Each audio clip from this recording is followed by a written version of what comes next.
Assalamualaikum warahmatullahi wabarakatuh. Perkenalkan, nama saya Lufia Zumanifah dari D4 Teknologi Laboratorium Medis. Di sini saya akan mempresentasikan tugas patofisiologi bertema perkembangan kasus COVID-19 dan upaya penanggulan ditinjau dari aspek epidemiologi. COVID-19 merupakan penyakit menular yang berpotensi menimbulkan kedaruratan kesehatan masyarakat. Oleh sebab itu, tindakan pencegahan terhadap jenis penyakit menular tersebut wajib dilakukan secepat mungkin. Indonesia sebagai negara hukum, maka pencegahan terhadap jenis penyakit menular tersebut wajib dibentuk dalam sebuah aturan atau regulasi. Regulasi pembentukan aturan terkait dengan pencegahan COVID-19 ini wajib dibentuk dalam peraturan pemerintah dan peraturan Menteri Kesehatan, karena kedua peraturan tersebut merupakan peraturan pelaksanaan daripada Undang-Undang Nomor 6 Tahun 2018 tentang kekarantinaan kesehatan. Coronavirus adalah virus dari keluarga Coronaviridae yang diselimuti dengan genom RNA untai tunggal positif terbesar di jenisnya, yaitu sekitar 26-32 kilobase. Penanaman coronavirus diambil dari corona dari bahasa Latin yang berarti mahkota. Berbentuk mahkota seperti yang tampak pada membran virus, coronavirus tidak tahan terhadap suhu panas dan secara efektif dapat mati oleh disinfektan mengandung pelarut lipid bersuhu 56 derajat Celcius dengan durasi 30 menit.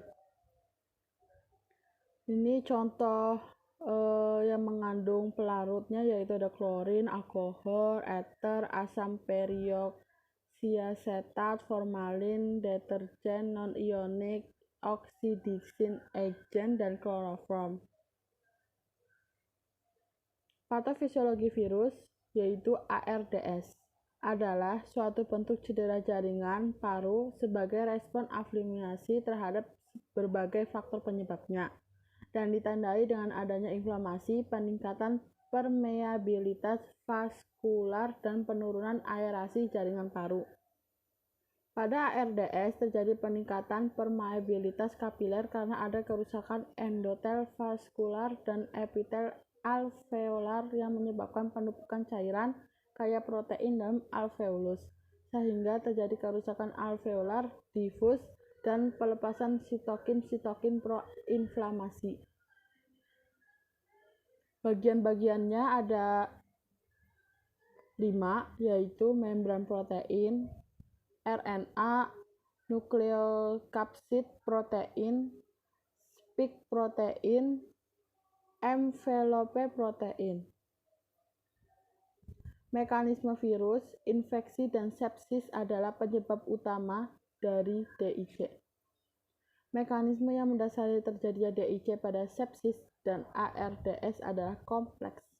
Umumnya terkait dengan suatu proses yang dimediasi oleh sistem imun, lalu mengganggu kasdase koagulasi dan proses fibrinolitik yang memicu terjadi pendarahan dan trombosis, cedera endotel, dan peradangan akibat sitokin seperti IL-6 dan TNF-alfa, meningkatkan ekspresi faktor jaringan, mendorong keadaan protrombotik.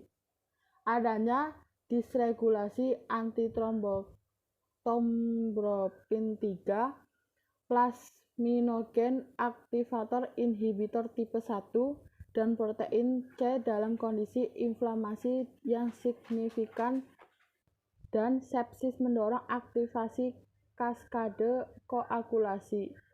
Aktivitas sistem imun yang berlebihan pada infeksi COVID-19 memicu terjadinya DIC, disfungsi mikrovaskular, dan cedera miokard. Ini contoh mekanismenya. Perkembangan kasus COVID-19 dan upaya penanggulan ditinjau dari aspek epidemiologi. Di tahun 2021, kurva kasus COVID-19 di Indonesia belum menunjukkan penurunan. Meski pemerintah melalui Satgas Penanganan COVID-19 sudah terus berupaya menekan laju penularan dengan berbagai kebijakan, sejumlah daerah masih terus berada di zona merah. Infeksi COVID-19 menyebar di berbagai negara di Asia Tenggara, Eropa, Amerika Utara, Australia, Timur Tengah, dan lain-lainnya. Di Indonesia saat ini tercatat lebih dari 50.000 kasus konfirmasi COVID-19 dengan angka kematian lebih dari 2.600 kasus. COVID-19 secara umum dapat mengenai semua usia dengan rentang usia 25-89 tahun, sebagian besar pada usia 35-55 tahun dan sedikit kasus pada anak dan bayi. Tidak ada perbedaan bermakna antara wanita dan pria. 68% laki-laki dan 59% wanita. Nilai median angka kematian kasus COVID-19 yaitu 75 tahun, rentang usia 48-89 tahun. Persentase jumlah pasien COVID-19 positif dengan keluhan okular ditemukan beragam. Berdasarkan beberapa penelitian di Cina, data persentase pasien dengan keluhan okular mulai dari 2%, 2 pasien dari 100 pasien positif COVID-19 hingga 46%, 12 dari 26 pasien positif COVID-19.